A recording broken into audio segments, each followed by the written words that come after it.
Hello everyone, welcome to the first of our ACCA P2 lecture recaps. This is a recap of the full lecture which is available on our website www.mapitaccountancy.com, and also don't forget that you can download this and all of our mind maps for free as a PDF on the website, so head there if you want to get that.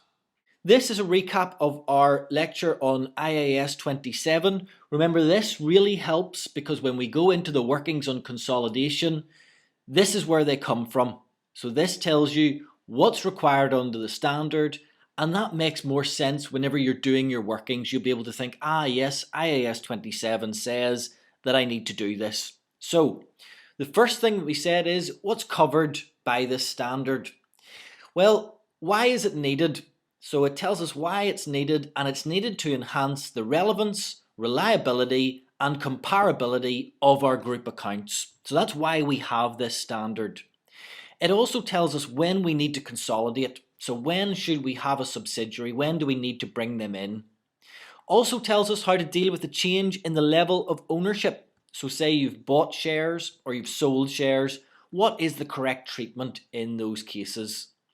Also, if you lose control, so if it's no longer a subsidiary, what do you do? Well, IAS 27 sets out the rules. And also then the disclosure requirements for your group accounts. So moving on then to definitions. In P2, definitions are crucial. You need to know the definitions in all of the standards that we look at, because that will be your starting point for a question. So control, you may have to determine whether an entity is controlled or not. The definition of control in IAS 27 is the power to govern financial and operating policies to obtain economic benefit from those activities. So that's control. It defines a group as being the parent and all of their subsidiaries. A non-controlling interest is the equity in the subsidiary not controlled by the parent. Lastly, a subsidiary is an entity that is controlled by the parent. So we are already seeing that control is very important in IAS 27.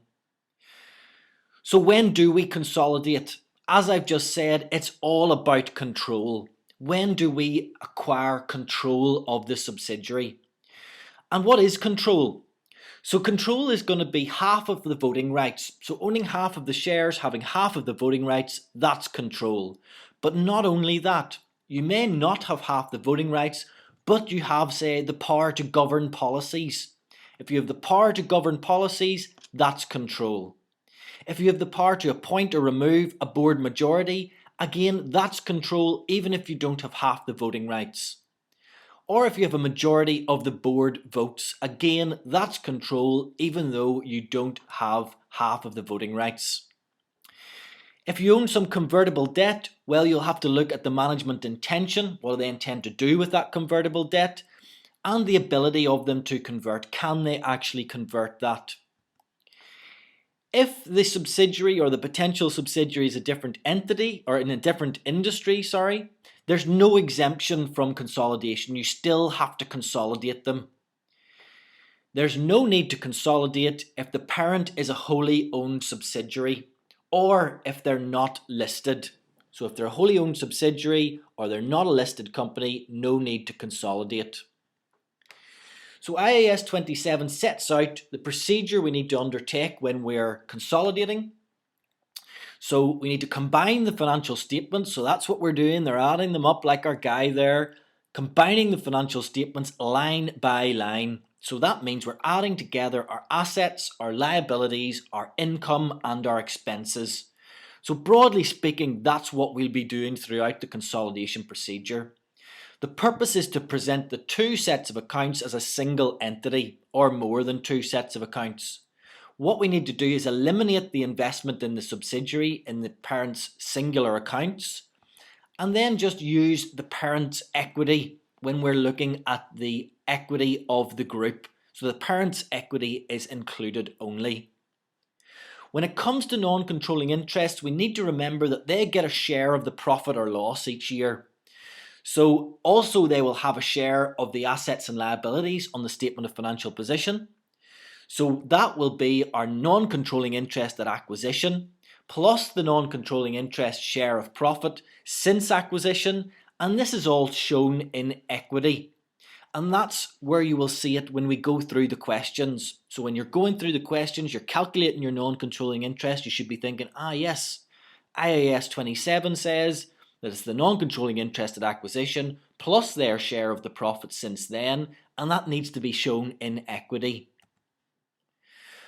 We need to eliminate intragroup balances. We need to eliminate intragroup transactions because we're only interested in that group's dealings with outside entities. Dealings with between each other, between the parent and subsidiary, not interested. So we need to take those out. For example, we need to remove intergroup profit, we need to remove intergroup dividends, and we need to remove deferred tax, or that will have an implication on deferred tax. If they have the same reporting date, that's fine, but they should have the same reporting date under IAS 27 unless it's impracticable to do so. So if it's not practical to do so, you can have a different reporting date with the parent and the subsidiary, but the difference can't be any more than 3 months, so look out for that in questions. And they must have uniform accounting policies. Parents and subsidiaries must have uniform accounting policies. Loss of control then. So if you had a subsidiary, you did control it, you don't control it anymore, you've dropped it, like this guy here. Look out for if it's over 2 transactions, so 2 transactions to lose control. You need to see where they entered into at the same time, in effect making them 1 transaction. What's the overall commercial effect? When did they lose control? Does 1 transaction depend on the other? Again, could indicate 1 transaction. And if 1 transaction makes no sense without the other, again, that will all stem into your date of the loss of control. And we look at that in detail when we're looking at the sale of shares in a subsidiary. When you lose control, you need to de-recognise all of the assets of the subsidiary at their carrying amount. You need to take out the non-controlling interest. And then we need to recognise the fair value of the consideration and the fair value of any retained interest. They might go from a subsidiary into an associate. We need to recognise that. So we'll then treat them as an associate or an investment. So think back to this whenever we're going through the detailed workings on the loss of control. It all stems from IAS 27. Disclosures then, disclosure requirements under IAS 27, the nature of the relationship. So the nature of the relationship needs to be disclosed if the parent has less than 50% voting rights. So you need to say why then you've consolidated, why they're a subsidiary. If more than 50% is owned, you need to say why they're treated as an investment if they are. So if they're not treated as a subsidiary and you own more than 50%, why are you doing that? So why has there not been any control? If they have different reporting dates, you need to say why. If there's any restrictions on the subsidiary's entity or the subsidiary's ability to return loans to the parent, that's got to be disclosed. Or if the subsidiary has a lack of ability to pay dividends to the parent, that again needs to be disclosed as well. You also need a schedule in the changes of ownership. So if you're keeping control, you need to say, right, we sold some shares, but we're keeping control, and that needs to be disclosed. If you've lost control, you need to disclose the gain or the loss that you've made, and you need to disclose the line in which it's recognised in the statement of comprehensive income. So you're saying our gain or our loss was X amount, and it's contained in administrative expenses or wherever it's contained in the statement of comprehensive income. Also need to disclose if you're exempt from consolidating. You'll need to disclose how that exemption arises, a list of subsidiaries, and the method that's been used to account for those subsidiaries. So that was our first lecture, our introduction to group accounts.